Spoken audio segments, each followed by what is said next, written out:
Impact Teams Radio.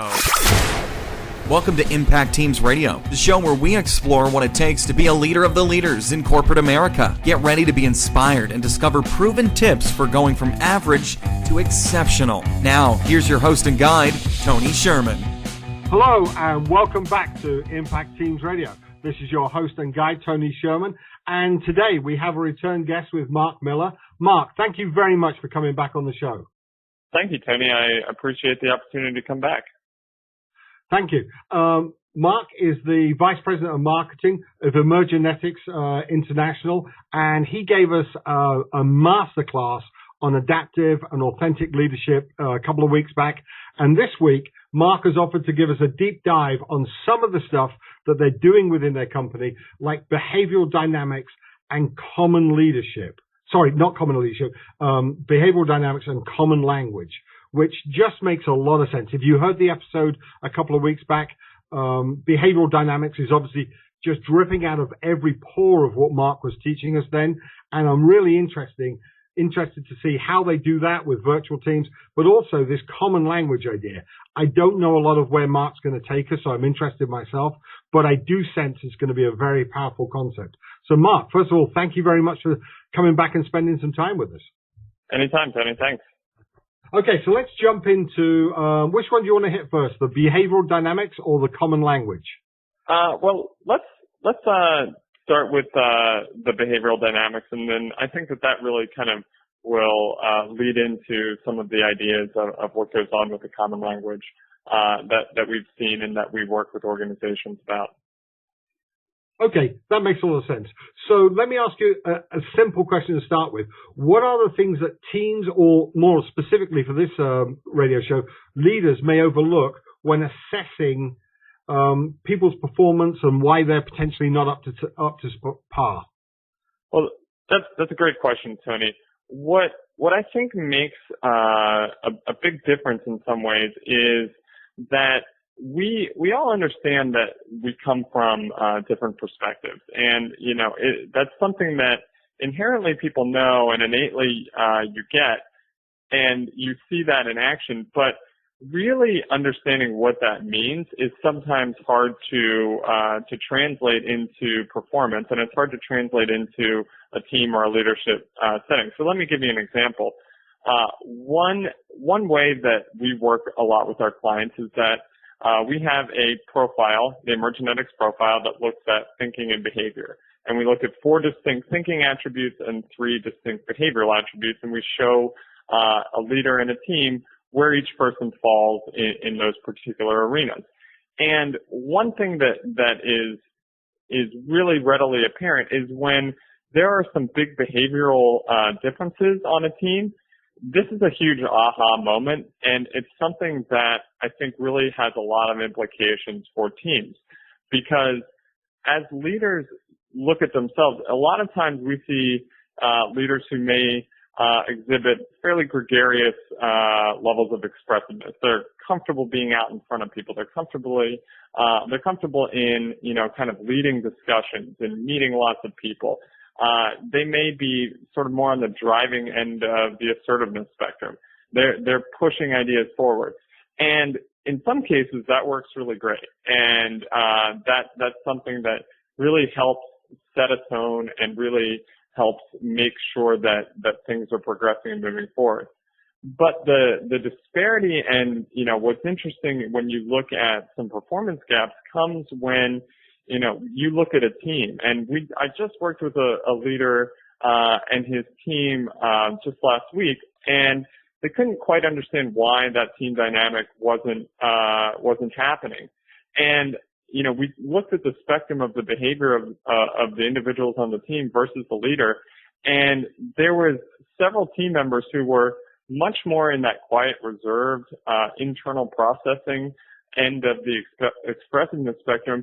And when we really delved into that and, started to talk with those employees, we found out that, they felt that they couldn't get a word in edgewise. And once that continued to happen time and time again, that disengagement started to happen. And there was, they were feeling as though even if they had a good idea, it wasn't being heard. And so it was it was really an eye-opener for the team and for the leader to kind of step back and say, well, even though we might be on the same page in terms of, the mission of what we're doing in terms of our objectives, these folks are underperforming, but it's because they're not feeling like they can actually make a point, and more importantly, they're not being asked in the right kind of way, given enough time to process an action so that they can contribute in a way that's meaningful and positive. So that's what I kind of mean when I'm talking about some of the big surprises and things that people may overlook from a behavioral dynamics perspective that really make big impacts in team performance. Okay, so that makes a lot of sense to me.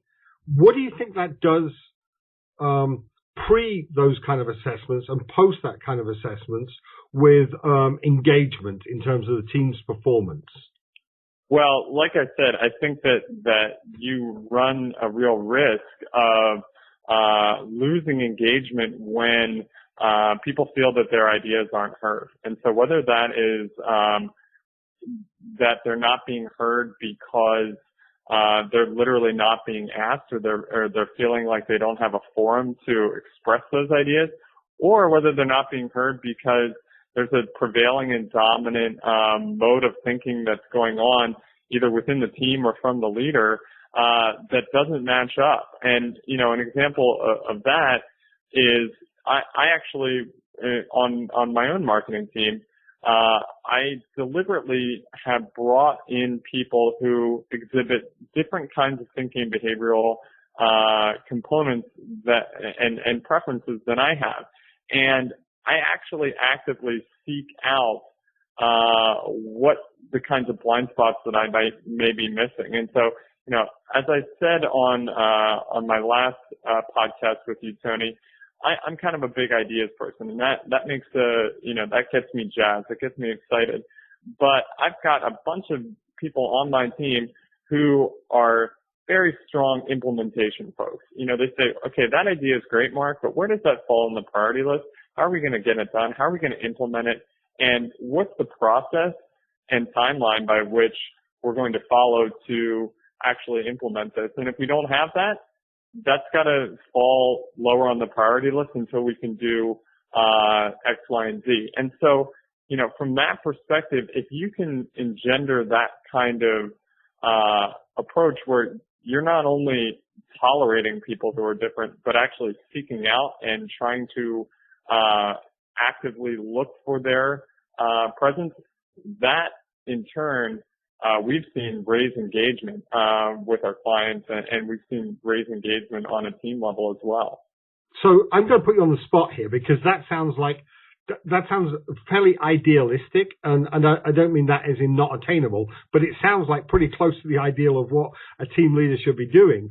So can you give our listeners some way to ensure, let's just take the team leadership level, that we're getting all the points of view from a team, and that we're hearing, so I think there's two aspects to this. One, that we're getting all the points of view of the team, but also as a team leader, that we're actively hearing all those different perspectives. Does that make sense? Sure. Well, I'll give you a way that I think is very tactical that can work even on a team meeting in the day-to-day level. So one thing that you can do as a leader is to ask for information in a way that's going to allow each person on the team to respond in a fashion that fits their behavioral perspective. And here's what I mean. So if you're saying, hey, we need to really drive this new initiative forward. We've got a new product launch coming, and I want to hold a brainstorm session. Typically, you might say, all right, guys, get in the conference room. We're going to do a brainstorm session right now, and we're going to bounce ideas off of each other. That works really well for those people on your team that have a conceptual preference, that, are those who welcome change. For those people who, are more structured, for those people who, may fall on the quieter end of the scale, that that approach isn't going to work as well. They're not going to feel empowered to speak. They're not going to be prepared. So a different way of going about that might be, we still want to have a brainstorm session, but 2 days prior, we're going to send out the agenda for what that looks like. We are going to prepare from a leadership perspective the 3 things that we're going to cover and ask people to think about those things prior to the meeting. And we're going to allow people to both contribute at the meeting as well as to write in ideas on a one-on-one email from an anonymous perspective. And we're going to have those ideas available at the meeting so that people can build off of them. That is one very clear, very easy way that you can ensure that a typical process that might be grounded in one traditional mode of thought or mode of behavior will accomplish the same objective while bringing all of your team members into the fold. Does that answer the question, Tony? Is that kind of the specific element of what you were looking at? It is, actually. So I was about to critique you and say, but what about this? And so I was listening to you, and I was also trying to think, how would I do this myself? So thank you for the free consultancy here, Mark. No problem. But Impact Nation, here's what I'm thinking. If you don't have a culture that allows you to do what Mark said, because your guys are so overwhelmed, the whole team is running 110% that it is, you can always do what Mark said, because if you step back 1 week in the weekly meeting prior to whatever you're planning, you can say, hey guys, I'm going to send out an email in 2 days' time that says this. If prepare for the meeting by sending out these kind of responses, and then the follow-up meeting will be 2 days after that. So even in a busy culture, when you're trying to move the boat, I can see that you could implement what you're saying immediately, like within a 10-day work time frame, you can start doing that. I would definitely agree with that, Tony, and I would say, people are going to want to know what to do after that meeting. So I love that you added in the idea of coming from this meeting, here are the takeaways. Did we meet the objectives that we set forward in the agenda? And what is going to be our priority level moving forward? And why does this matter for our mission and our objective? How does this tie into the bigger picture? And if you do those sorts of things, if you also make sure that people have roles and assignments and clarity around what those next steps are, that's where you're going to be able to really see the holistic viewpoint of everyone on the team coming from different perspectives, but you're honoring those perspectives. And that's what even a couple of simple differences in the way that you would approach something like a weekly meeting or a brainstorm session that you do all the time can make a big difference. That makes so much sense. But so if we step back from that slightly, and I'm going to move into the common language area that we were discussing or that we highlighted earlier on. I know that in every I work in professional services typically. Organizations are always looking to become more efficient. And I know my teams are always working at least 110% of capacity, and organizations are looking for more efficiency. How do I, as a leader, start to create an organizational culture, even if it's within my own small team, that allows me to do those nuanced communication and improve my one-on-one relationships with my team members that potentially are virtual? Does the question make sense? Sure, it does. And I think that what you've hit on is a big challenge that we see with organizations that we work with, and as you read the literature on a lot of organizations, which is the desire to constantly be more efficient and productive can at times seems like it's in a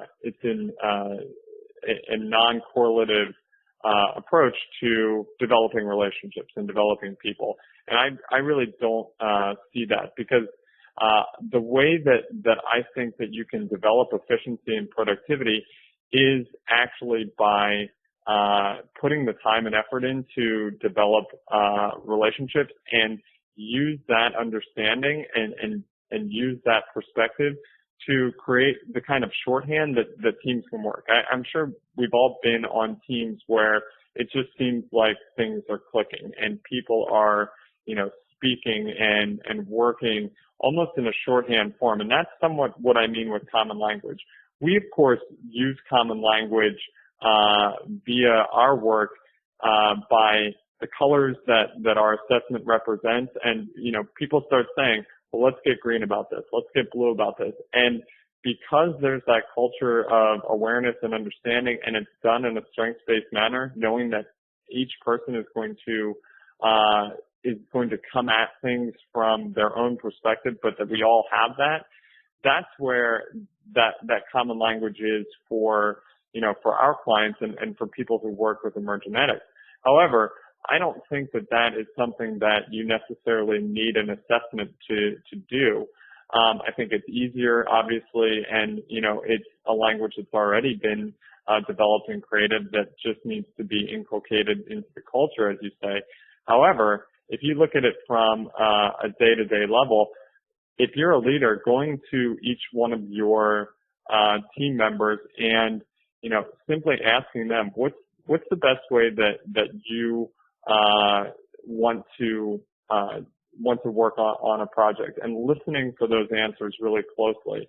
So, you're going to have people who start to instantly speak in we, and, I'd really want to work with people, or I'd really want to, kind of bring the team together. That's a very social perspective. You can start to pick up on things and start to drive the kind of work that those folks are doing into those ways that they're most comfortable working, and really have that be a way that people can take their own leadership perspective. And I think what you'll start to see is that common language starts to become apparent if you as a leader can really understand where each team member is coming from and start to build up their perspective capabilities in those arenas. Okay, that makes a lot of sense. And when I asked the question, one of the concerns that I had was if you start to build that common language, you effectively might lose a lot of initial effectiveness as you're like repositioning the team. But I think you almost answered that indirectly in what you described to us, because if you were to do a profile assessment like you do with emergenetics, and I was thinking just about with Edward de Bono's 6 Hats of Thinking when you were saying the colors. Yep. That's part of where I come from, where they talk about black hat thinking, green hat thinking, yellow hat thinking. If you take if you take an assessment course as a team, that almost gives you an instant common language that you can grow and nuance as you move forward. And that actually may become one of the most instant productive ways that you can start on the common language journey. Would that be a fair thing to say? That's exactly right, Tony. Those kinds of methodologies, whether it's an assessment, whether it's a process, whether it is a particular mode of thinking, those are designed to be something that can go across a team, can impact each member, and point out what the differentiations between tendencies that each person has. And when you have that knowledge together as a team, that's where it does create an instant common language, because you go from saying, well, this person just doesn't understand me, to, well, this person's just a little bit more analytical in their approach than I am, and I can actually use that to my advantage. I can go to that person and say, hey, I'd love your thoughts on this, because I want to make sure that I'm placing this into the right kind of framework. And so, when you can gain that kind of understanding, that kind of language, and, ideally you'd have those kind of resources at your disposal so that you're not creating it. But I think that, even on a first level, leaders can really go to each person on the team. And I know that this is challenging in a virtual environment. I know it's challenging on, once you get into bigger teams and larger organizations. But, even setting that tone of providing an open arena that people can come with different perspectives and making that known to others on the team, that builds that trust. And, if you don't have those resources to do an assessment or, utilize this particular way of thinking, then you can, start that process. Okay, that makes a lot of sense. Mark, I'm looking at time, and we are out of time, but I don't want to let you go. I'm enjoying this too much. So I want to ask you one last question, and I want to ask it from just what you've told us about the behavioral dynamics of getting an assessment with the different strengths and weaknesses of the team, and then with the idea of a common language. But I also want to reach back to what we did a couple of weeks ago, and you had this really powerful idea that rather than just thinking delegation, think of empowerment. Mm-hmm. How do you think I could take those multiple facets of an idea and start to stoke up the leadership within the individual contributors in my team? Do you think there's a way to start to do that? Well, I think that as a leader, when you're thinking about how to empower your team and how to empower individual members of your team, it really starts with openness and trust. And so I think as a leader, you need to come to your own team members and say, here's my approach. Here's what you're going to get from me. But what I am going to strive to do always is to really understand, honor, and respect your approach and help you think outside of, just what your approach might be. Because we've got other members of the team, we've got our clients, we've got our constituents and customers and, colleagues throughout the organization that are going to be coming at things from wildly diverse and varied perspectives. And so, from an empowerment perspective to an individual member, I think it starts with, a recognition of helping people develop that self-awareness and utilize that to best kind of lead things forward, but also being the person that can help guide them to explore new ways of thinking and explore new relationships that can help bring those perspectives to them. Because that's, I think, what has helped me grow as a leader, and I think that's what would help other individuals grow as a leader. Actually, that makes incredible sense, because especially since you laid the framework of what you just taught us, with it starts with openness and trust. So effectively, I could come to you, if you're an individual contributor on my team, and say, hey, Mark, here's what I'm going to do for you, is I'm going to, listen to you, I'm going to let you contribute, and I'm going to challenge your thinking so that you can have a broader perspective. And in return, I would like you to challenge my thinking when I contribute to the team. So there's like a quid pro quo, a two-way street, where we have a social contract, and that goes to that one-on-one organizational culture that we were talking about a few minutes ago. We've got a contract there where we say we will grow each other. Exactly, and that's where I think you get that really powerful jump from just recognition and awareness of thinking and behavioral diversity into true collaboration, where you're actually utilizing the strengths and different approaches of each person and challenging them to utilize yours. And it is that give and take, and it's an active seeking out of what those opinions are, knowing that a more holistic perspective that you're going to get is going to result in a better end product that's more complete. That's awesome. Mark, I have had so much fun this week. Thank you so much for your contribution. Well, thank you very much, Tony. This has been a lot of fun for me as well. I really appreciate it. So, Impact Nation, we have had a masterclass here. I've got a page and about a page and a third of notes this week. So take some of this, start to put it. And Mark gave us a simple thing that we can do in our meetings this week, and that will start to gently but powerfully build the cultures that we want in our teams, and to get more, to move our team members from recognition to deep and powerful contribution. Mark has given us a lot of tools in this episode. Grab one or two of them and start to work them. Until next week, this is Tony Sherman, your host and guide. Have fun. That's it for this week. Thank you for listening. Now go and apply these few gems. Make the wisdom you have heard your own. If you want to be part of our launch success, then please go to impactteamsradio.com/love and tell the world. If you want more and never want to miss a beat, please go to impactteamsradio.com/subscribe. If you have 3 minutes, we would love to see a positive review on iTunes. And until next time, remember to act on what you've learned, and you'll be ahead of most of the world. Impact Teams Radio.